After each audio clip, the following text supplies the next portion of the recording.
Here in Australia, we're at the tail end of winter. But just before we went into this lockdown, I ventured down to the local Westfield shopping mall and got a very big surprise. Welcome to the Bringing Business to Retail podcast, where I, Selena Knight, share strategies, interview retail revolutionaries, and delve into the minds of e-commerce experts to help you grow a profitable, independent retail or e-commerce business. If you're stuck in a rut, or if you feel like business is way harder than it should be, or you've overachieved all of the things that you've set out to and are wondering what to do next, or how do I even make this better? I know that you're going to love today's episode. If you're stuck in a rut, feel like business is way harder than it should be, or you've achieved all of the things that you set out to and are wondering what next, or how do I even make this better, then I know that you're going to love today's episode.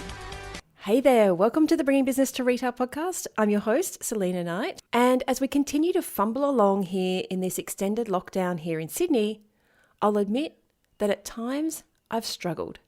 The constant changes hurt my brain. Grocery delivery slots are a week out at the moment, so I'm trying to keep track of what food is in the house, what the heck I'm even going to cook for dinner 10 days from now, just so I can get a delivery spot a week from now. Oh, and then there's the country house rescue. If you've been following me for a while, you'll know that I have a little cottage in the country that the tenants have not been very kind to. And nearly 9 months after I first gave them notice to vacate and all the legal stuff in between, next week I'm supposed to reclaim my house. Now, we've been looking forward to this, well, since last year, but we've been looking forward to this even more since lockdown because it's a great opportunity for us to get away from Sydney. We've been cooped up in this house for a really long time.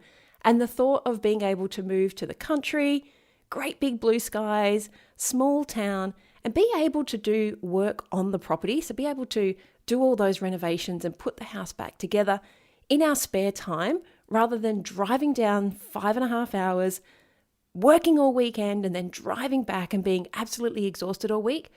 It's a bonus, right? So we've been looking forward to this for weeks. But then last week, they locked down the whole of New South Wales. So all of the regional areas are now locked down as well. Now, there is no COVID, touch wood, in the town that we're moving to yet, but the government has announced that if you want to leave Sydney, you have to get a permit. Now, I am all for this. It just makes life so much easier for everybody, except for the fact that 1 week out from moving, they haven't actually opened the permit system. Yep. They threw it out there, they sent everybody into a tailspin, and just days before you're going to need a permit, you can't actually apply for one. So all of our plans, all our deliveries, all of our furniture being moved is all up in the air.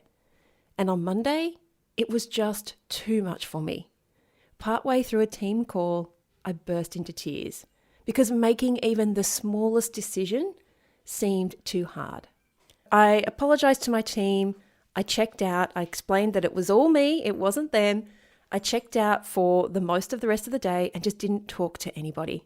That night, as I was sitting on the sofa watching TV with Ed, I did what I do every night when I'm watching TV, and I reached over to the side table and I picked up this hand cream and I put it on. Now, I don't know what it was about that moment in time, but just the smell of that hand cream sent me back to this in-store experience I had just a couple of months ago before lockdown, but it seems like it was an eternity ago. You see, a few years ago, I was given this expensive hand cream in a gift pack.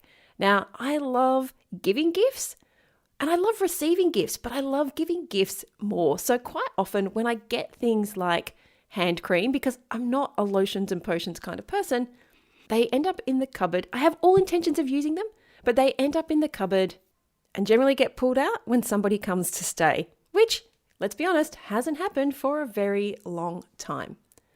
Now, at the beginning of winter, so a few months ago, the weather and the constant COVID hand washing, my skin was so dry and I get eczema. So all of this has just made my skin fall apart.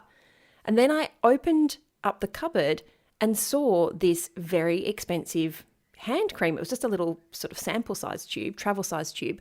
And I thought, what the heck, I'll just give it a try.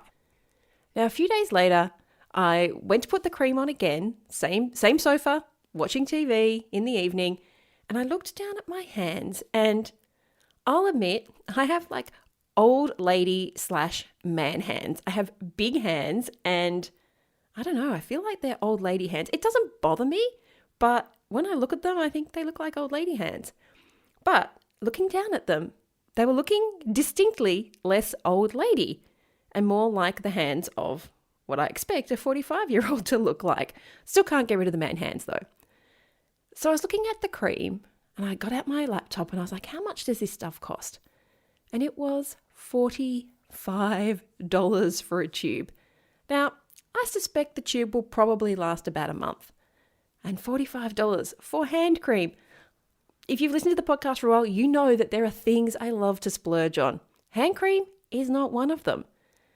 But looking at my hands, looking at the results, I thought, what the heck? I will go and buy some. So the next day, I think it was the next day, off I went to the local Westfields because that's where this big chain store was. And I was eager to get in and out really quickly. These days, our lives revolve around how limited our QR code check-ins are going to be. So I parked near the store, I got out, I walked straight to the shop, and I knew exactly, I even had the little tester sample with me. I knew exactly what I was going to get. I wasn't going to be distracted, check in, show them what I want, buy the tube, get out. So I walk into the store, and as you would expect, as a lotions and potions kind of shop, it was set up for a great customer experience. There were testers for everything. It smelled divine. And there was lots of information about every single product. But I was not going to be swayed. I knew what I wanted. I didn't want to be in there for too long. That's how I got caught out last time when I had to go into isolation. I just happened to be in the same grocery store as someone who was infected. Bang, 2 weeks, can't leave your house. That is not happening again. So, quick in and out, get my product, not looking at anything else. I made a beeline straight for the shop assistant and waved this tube in front of her and just said, I want the big tube of this. Sure enough, she tried to, sway me to some different products, but I was like, nope, I've got to go. And walked over to the cash wrap or the point of sale. And she asked me if I was in their loyalty program, as I'm sure you guys already do, or if I wanted to join. Now, I really couldn't see myself coming back here very often. So I said, no, thank you. Just here to buy this one thing. Now, I'm sure if you've got a physical store, you do this all day, every day, right? It's just do you want fries with that? It's just part of the customer experience. People are either going to say yes or they're going to say no. But this shop assistant did something very different. When I said I didn't want to sign up and I was just here to grab the one thing, she said, have you ever been to France? And I looked at her and I said, no. And then she said to me, would you like to go to France? And I was like, yeah. And then she jumped in and said, if it didn't cost anything? I was like, well, heck yeah, we all need a holiday right now, right? But I mean, yeah, I would love to go to France. It's not on the top of my list, but hey, if someone was giving me an all expenses paid trip, I would be down for that. Now, you may already know where this is going. She then went on to explain to me that all VIP members were going into the draw to win a trip to France. Did I want to join? Well, hell yeah. Who doesn't want a holiday right now? Okay, sign me up. So bingo, she has grabbed my details. She pulls out this beautiful paper bag, wraps up the cream, puts it into the bag, and then reaches under the desk and pulls out samples. And when she puts them into the bag, one by one, she says to me, this is a beautiful face mask. I've chosen this because it's clear that you've got sensitive skin. It's designed specifically for your kind of skin type. And when you've had a bath, you pop this on, have a relax, and then just simply wash it off. Then she reaches down and she picks up another one. And she said, this is the best moisturizer for your type of skin. When you've got sensitive skin, I know that you can break out into pimples if you use thick cream. This is beautiful light cream. Once you've done the mask, rinsed it off, pop this cream on top and your skin is going to feel divine. It was a really nice touch. But wait, there's more. She then invited me to a complimentary pampering session and explained that if I decided to buy on the day, there would be added gifts. Did I want to book in? I can't say no to a free pampering session. Maybe you can, but I can't. Of course, I booked in and I left that store no longer reluctant about buying my $45 hand cream. In fact, that was the furthest thing from my thoughts. In fact, I felt amazing. You can probably hear in my voice that I've already perked up just relaying the story to you. I had my hand cream, but I also had something to look forward to with that pampering session. And that night, I had my bath and popped on the face mask, washed it off and put on the skin. So I had something to look forward to that night, and I had something to look forward to in the next couple of weeks when I came back for my pampering session. And I even had something to look forward to even further along because, anyone could win that trip to France, right? I got a good as chance as anybody else. I was also under no illusion that when I came back from my pamper session, they were going to try and sell me the products that they were using on me. She told me up front that if I decided to buy on the day, that I would get some free gifts as well. I knew that. As a marketer, I would have guessed that, but I already knew that. They told me that up front, but I was still looking forward to it.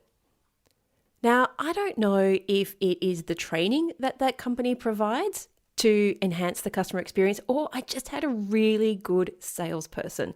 But that lady turned my hesitation and my almost annoyance at having to spend so much money on hand cream into something that I'm here talking to you about today.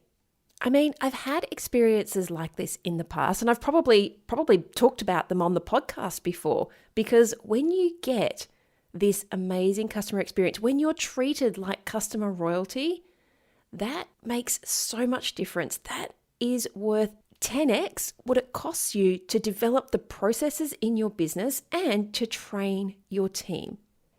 A happy customer is one thing, but having a customer who's a drumbeater, that's what we call them inside of Scale Your Store, having a customer who is a drumbeater, who is sitting here telling thousands of people who are listening to this podcast about the experience that I had, that can't be bought. Now, if you're a pure play e-commerce store, or if you have a bricks and mortar and an e-commerce store, you might be thinking, well, that's great, Sal, but I don't have these people in front of me to have this conversation with. So I want to jump in and give you 4 quick tips on how you can improve your customer experience, both in-store and online.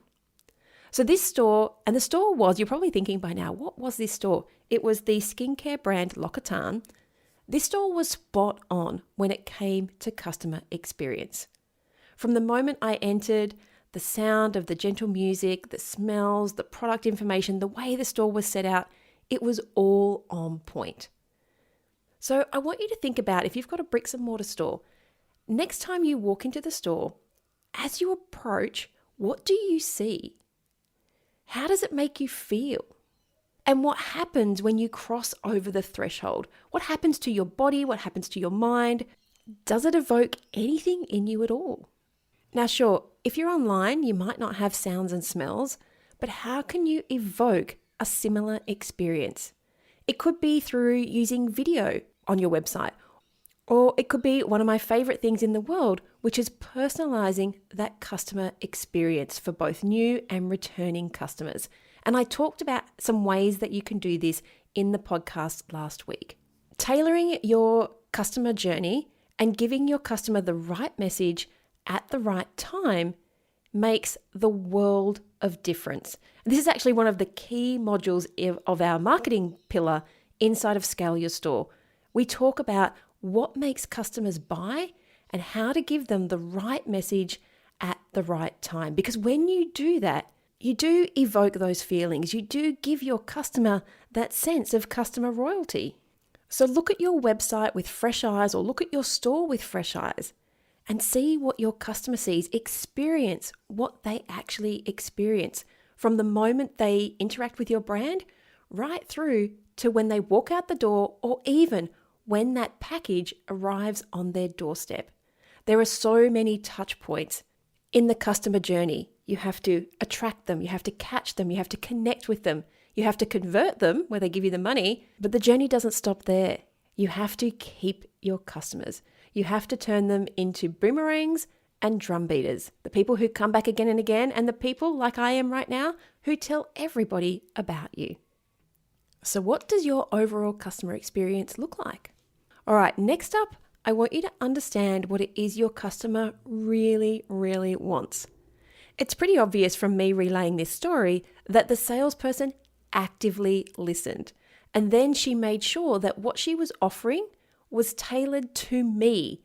It costs nothing to make sure you are 100% present with a customer when you're serving them, and then tailoring your offering to suit their sometimes very subtle cues.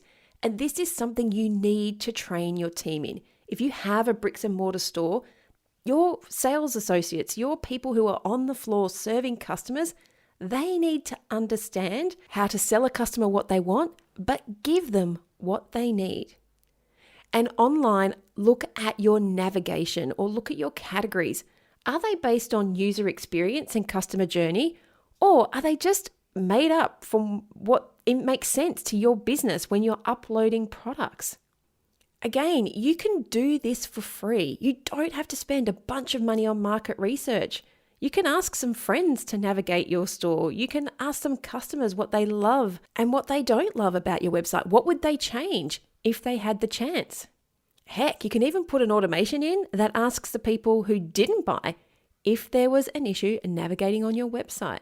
Remember, what works for either you or your team when you know these products intimately and you're just throwing them into a category is not necessarily what works for your customer, especially if they don't know a lot about the products that you're selling.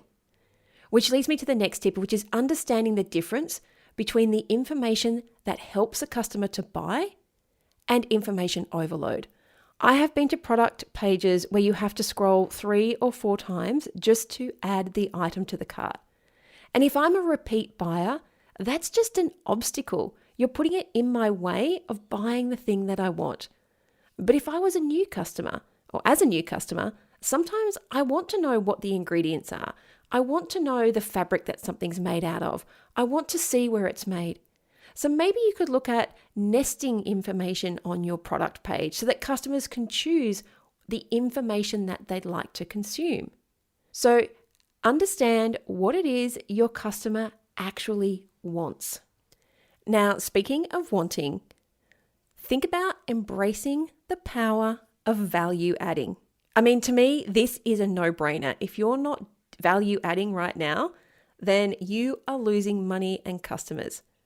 So think outside the box, because remember now, you've looked at the customer experience and you've got an idea of understanding what your customer really wants. So you're starting to gather this information of just boosting your customer experience out of the park.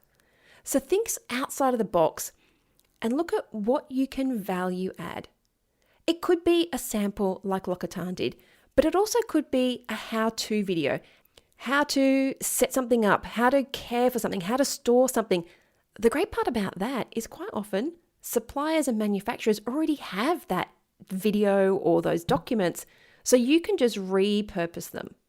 Or if you know you constantly get questions about a product, go and create a video yourself and let your customers know that you've got their back. You could even take this a step further and offer a follow-up call to see if they've had any issues. I know when we had our stores, the products that we sold were quite often very new for people. We had reusable nappies and baby carriers. They were the 2 biggest things people had questions about. So we would always book in a follow-up call, a check-in call with people who bought those 2 items, if they wanted it, to answer any questions that they might have so that they could have the best customer experience. Now, funnily enough, the power of value adding might be as simple as an upsell. If there is a product that's going to help your customer get even more out of what they've purchased, don't be afraid to tell them. And these value adds, they don't have to come out of your budget.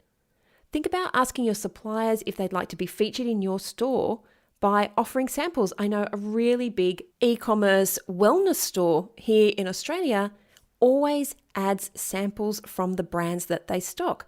Now, they don't pay for those. They're given by their suppliers. And if you're going to use any of those information-based products or services that I just said, automate that process. This does not have to be costly or time intensive. And lastly, take a huge tip from the fact that I am telling you about my experience today to make your customers feel excited about what they purchased. Purchases generally are based on emotion. The customer can do all the research in the world, but they're buying that product based on emotion. And they may feel like they have to justify their purchase, just like I did with my $45 hand cream. I mean, it's $45 and it's hand cream. It's not the end of the world. And I'd already tried it out. So how can you ensure that your customer is excited about what they purchased? At the end of the day, you probably think that you're selling products, but what you're really selling is feelings. So how can you make sure that those feelings are good feelings and they're not a feeling of regret? A great customer experience is the key to a mutually beneficial relationship between you and your customer. So I challenge you today to take these 4 tips and take a good hard look at how your customer experiences that interaction with your store. What does the customer journey look like? How are you communicating with them to put the right offer in front of the right customer at the right time throughout that customer journey? When you're attracting them, when you're catching them, when you connect with them, when you convert them, when you turn them into boomerangs and drum beaters. And if you feel like this is something that you need help with, go and check out Scale Your Store, because we cover all of this, both in the customer pillar and in the marketing pillar. You can find more information about Scale Your Store at scaleyourstore.com. And I'd love it if you could tag me on Instagram and let me know, what does your customer experience look like? Has this episode made you rethink the perfect customer experience? And if it has, what are you going to do about it? Alrighty, that is a wrap up for today's episode. I will see you back here again next week. Until then, stay profitable. I hope you enjoyed this week's episode of the Bringing Business to Retail podcast. You can find all of the show notes over at selinaknight.com. If you found something that you heard today particularly useful, I'd love it if you could leave me a review on iTunes or Stitcher. And of course, feel free to share this episode with someone that you think could benefit by listening to it. Want more retail biz strategies? You can watch the Bringing Business to Retail TV show, where each week I'll answer a question or provide you with a simple, actionable retail biz strategy that you can implement in your business right away. If you have a question or a guest, I'd love to hear from you. Drop my team an email at podcast@selinaknight.com, and I'll see you on the next episode. Have a great week.